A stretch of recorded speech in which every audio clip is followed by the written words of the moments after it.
लेवलिन Joshi astro channel में आपका स्वागत करता हूं। मैं आज आपको बताऊंगा कि स्त्री के लिए कष्टकारक योग कौन से होते हैं। किस पुरुष की कुंडली के अंदर शुक्र की पोजीशन है या सप्तमेश की पोजीशन होती है। सातवें घर का जो अधिपति होता है उसे सप्तमेश बोलते हैं।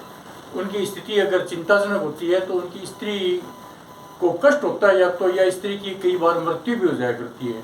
जैसे अब उदाहरण कुंडली के अंदर आप देख रहे हैं कि ये जो मैंने पूरी कुंडली नहीं बनाई है, वृक्ष लगन की कुंडली के अंदर सातवें घर के अंदर शुक्र बैठा हुआ है, तो सातवें घर के अंदर जो राशि है वो वृश्चिक राशि है। वृश्चिक राशि के अंदर शुक्र षष्ठेश होकर के बैठ रहा है, तो षष्ठेश क्या है, शत्रु भाव का स्वामी है। इस कारण से यहाँ पर यह स्त्री के लिए कष्टकारी योग बनता है। कष्टकारी योग बनने का मतलब है या तो स्त्री की मृत्यु हो जाती है, अगर इस पर पाप ग्रह की दृष्टि आती है तब तो, नहीं तो स्त्री कष्ट में रहती है, क्योंकि शत्रु स्थान का मालिक जो है वो सातवें घर में आ गया है।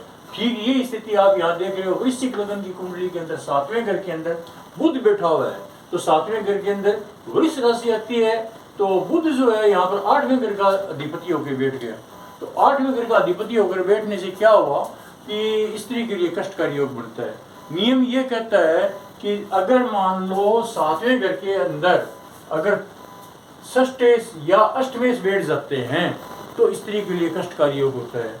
यहाँ आप जो कर्क लगन की कुंडली देख रहे हैं तो 10वें घर के अंदर मकर राशि के अंदर बृहस्पति बैठ गए हैं। ये बृहस्पति षष्ठेश होकर के बैठ के छठे घर के अधिपति है, तो इसलिए शत्रु स्थान का मालिक बैठता है, तो निश्चित रूप से ये रोग का घर होता है, तो या तो स्त्री रोगी रहेगी। अगर इसके ऊपर पाप ग्रह की दृष्टि आती है तो फिर ये स्त्री जो होती है इसकी क्या है कि तकलीफ पाकर के कई बार मर भी जाया करती है।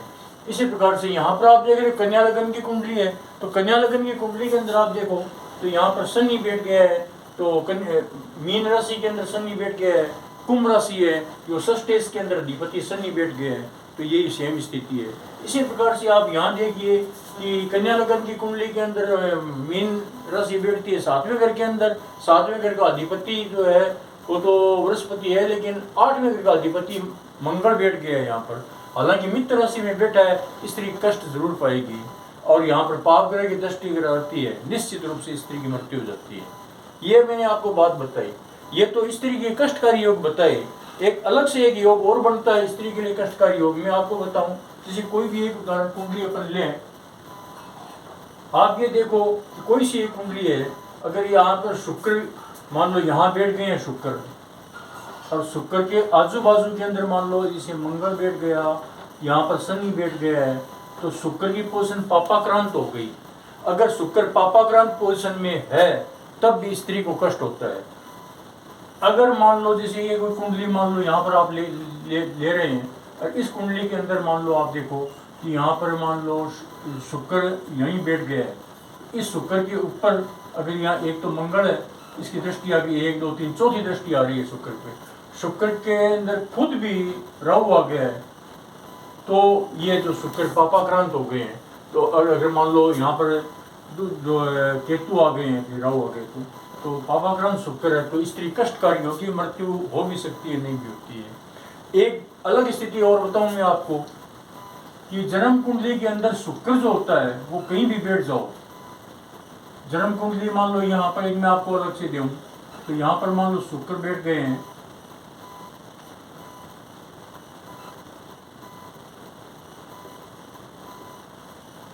याद रखिए अगर मान लो शुक्र यहाँ बैठा है तो शुक्र से चौथे घर में, शुक्र से 12वें घर में, और शुक्र से 8वें घर में, शुक्र से 1 2 3 4 यहाँ मंगल शनि या राहु बैठ जाता है या केतु बैठ जाता है, तो स्त्री को कष्ट होता है।